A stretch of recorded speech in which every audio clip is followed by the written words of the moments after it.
Oh, vous êtes là! Bonjour! Je me tiens ici, au début, de ce qui est probablement l'avenue commerciale la plus intéressante de tout Montréal.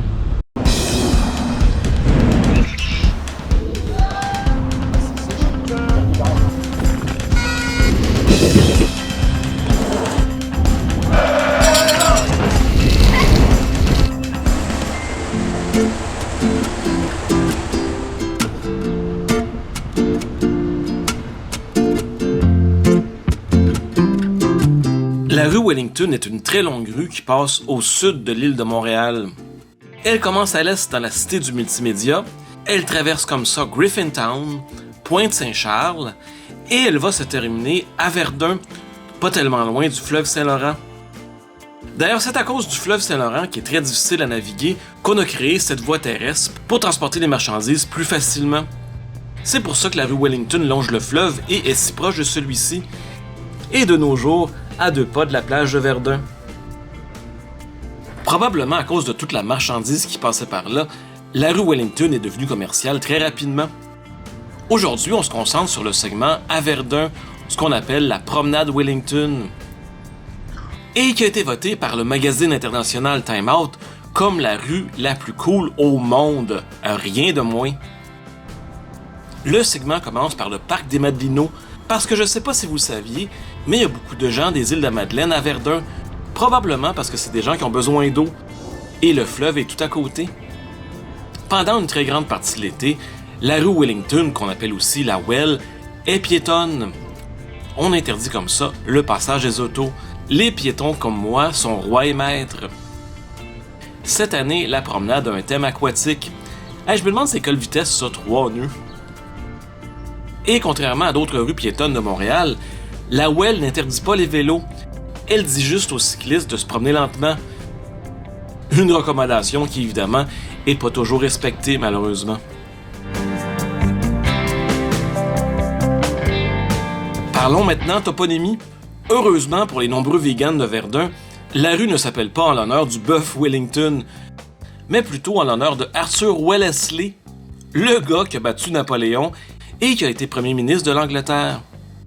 On dit souvent que c'est les allégeances politiques des gens au pouvoir qui nomment les rues. Donc en 1817, on avait des grands fans d'Angleterre qui ont nommé la rue.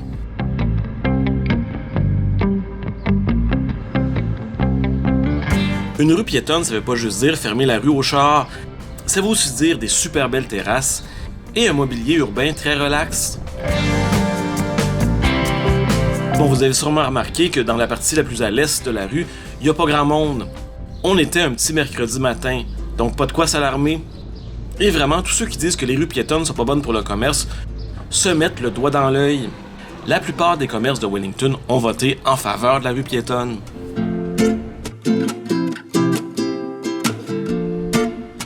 Et la plupart des commerces voient leur chiffre de vente augmenter quand la rue est piétonne. En plus, ce qui est très pratique pour cette rue, c'est qu'on a aménagé un stationnement à étage pas tellement loin.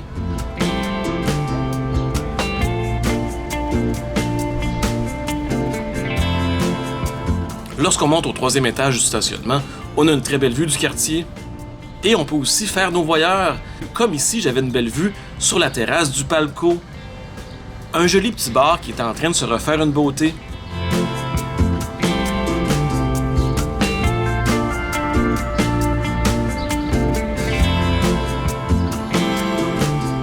Non loin du Palco et du stationnement, on a un des attraits qui fait que la Wellington est si cool. Une espèce de petite ruelle super instagrammable. En effet, la SDC de Verdun installe souvent des décorations dans le temps de Noël, mais aussi pendant l'été. Bon, en ce moment, il n'y avait rien et c'était un cul-de-sac, donc je devais retourner sur mes pas. Et j'arrive en face du Benelux, qui, comme on le voit encore aujourd'hui, était une ancienne succursale de la Banque de Montréal. Jusqu'à 2013, depuis sa fondation en 1875, Verdun était une ville sèche, c'est-à-dire pas de bar, et la seule façon d'avoir de la boisson, c'était en mangeant. Donc, c'était sous la loi de la tempérance. En 2013, tout a changé quand le Benelux est venu a ouvert. Et le Benelux a ouvert la porte à quelques bons bars de quartier qui, aujourd'hui, ont fait revivre la rue commerciale au complet. On arrive maintenant à la magnifique église Notre-Dame des Sept Douleurs, dont la construction s'est achevée en 1914. On dit que son extérieur est d'architecture néoclassique, mais que son intérieur est baroque. Et ma foi, avec ses vitraux, c'est vraiment impressionnant.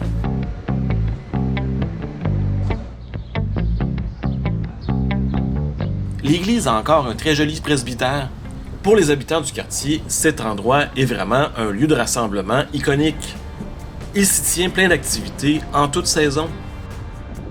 Juste de l'autre bord de la rue, il y a la station de métro de l'église, qui porte son nom évidemment à cause de la rue qui est à côté, mais cette rue ne s'appelle pas comme ça à cause de l'église des Sept Douleurs. Elle s'appelle plutôt comme ça à cause de l'église Saint-Paul, qui est située un peu plus haut sur la rue. Le sol dans ce coin-là est très friable. Alors lorsqu'on a construit la station de l'église, il y a eu un effondrement en plein milieu de la rue Wellington. Un effondrement qui a retardé la construction de la ligne verte. On a aussi été obligé de reviser les plans. Et maintenant, les deux quais de la station sont superposés.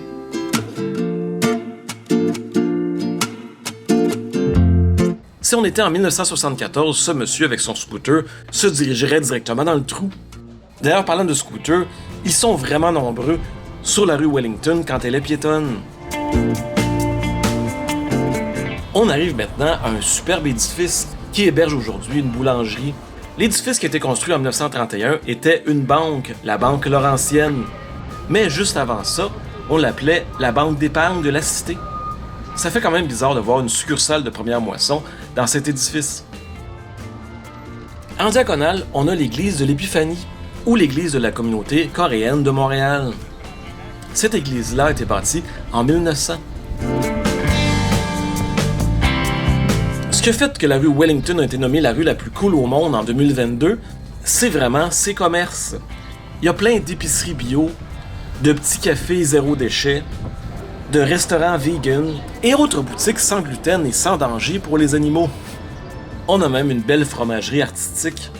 Ce sont tous des commerces qui ont des valeurs très modernes, très 2024.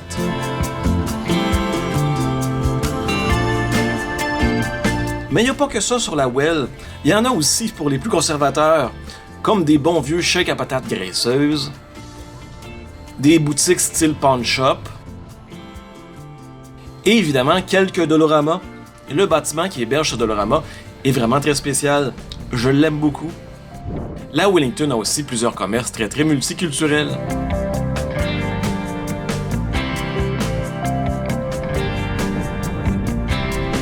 Une autre chose intéressante, ce sont les boutiques de jeux et jouets qu'il y a sur la Wellington. Il y a ici le Gamekeeper, qui vend pas mal tous les jeux de société à la mode et qui a une bonne sélection de Lego. Et juste en face, un autre magasin de jeux qui s'appelle Jeux Face à Face. C'est drôle de voir ça en face de l'autre boutique. Ça doit être voulu quand même. Et il y a une autre boutique de jeux un peu plus à l'est qui s'appelle Au Jeu.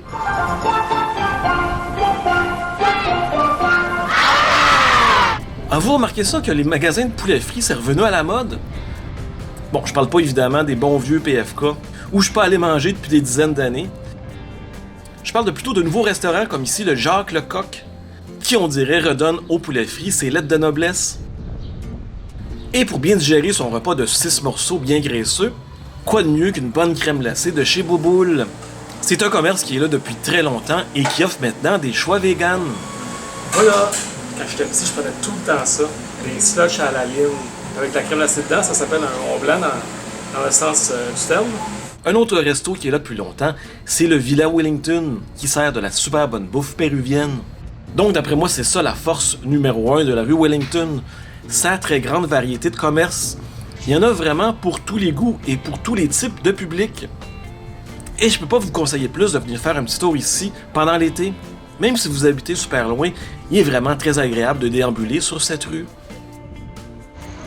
Et on y organise souvent des activités, même pendant l'hiver. Avec maintenant la célèbre cabane à sucre, un événement qui occupe une grande partie de la promenade Wellington.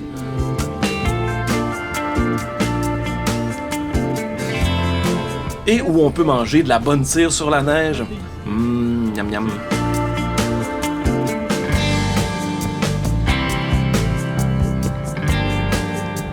Alors voilà, c'était ma courte vidéo sur cette petite partie de la rue Wellington, qui est évidemment beaucoup plus grande que ça. Si vous avez aimé, comme d'habitude, un petit pouce en l'air en bas de la vidéo. Abonnez-vous si ce n'est pas encore déjà fait. Allez voir mon Patreon, le lien est dans la description. Et là-dessus, on se dit, à très bientôt!